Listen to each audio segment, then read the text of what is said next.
சிவபெருமான் பறையடிச்சு ஆடுற மாதிரி ஒரு ஓவியம் கீறித்தரச் சொல்லி, பேரூர் ஆதீன முதல்வர் ஐயா சாந்தலிங்கம் அடிகளார் கேட்டுக்கொண்டதற்கிணங்க, இங்கிலாந்தில இருக்கக்கூடிய ஒரு ஈழத்தமிழ் ஓவியர் சிறுமி ஒரு ஆள் வந்து வரைஞ்சு கொடுத்திருக்கிறார். அதை ஐயா வந்து பேரூர் ஆதீனத்தில வச்சிருக்கிறார். மதுரை ஆதீனம் மாதிரி பேரூர் ஆதீனத்தில வச்சிருக்கிறார்.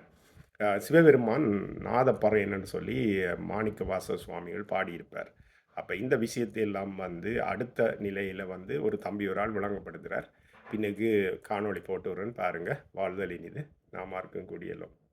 அதாவது கில்லிங்ன்னு சொன்னா நமக்கு கோவம் வருது. ஆனா நம்ம சமுதாயத்துக்குள்ளேயே இன்னொரு சொல்ல வந்து நமக்குள்ளேயே நம்ம இன்னொருத்தர பேசுவதற்கு, அதாவது திட்டுவதற்கோ, அல்லது வந்து ஒருத்தர தாழ்த்தி பேசுவதற்கோ நம்ம வந்து பயன்படுத்துறோம். நம்மில் நிறைய பேர் பயன்படுத்துறாங்க.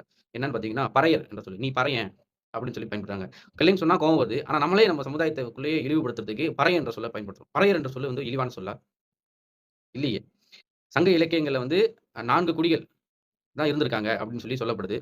பாணன், துடியன், கடம்பன், பறையன். இந்த 4 குடி தான் தொன்மை குடி அப்படின்னு சொல்லி சங்க இலக்கியத்தில இருக்கு. சரிங்களா? உலகில் வந்து மிக சிறந்த கோவில்ல வந்து நீங்க பார்த்தீங்கன்னா, பூசாரிகளாக, தலைமை குருவாக நெறைய பறையர்கள் இருந்திருக்காங்க. சரிங்களா?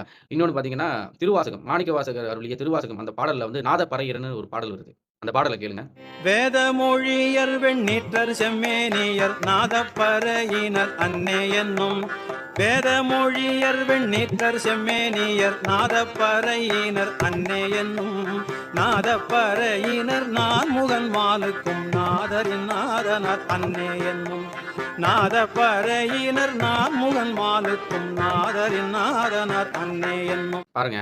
இப்படி பறையர் என்ற சொல்லு மிக உயர்வான சொல்லாக இருக்கும் பொழுது, நம்மளே வந்து அந்த சொல்ல வந்து இழிவுபடுத்தி பயன்படுத்துறோம். நாம மாறணும். சரிங்களா? நன்றி, வணக்கம்.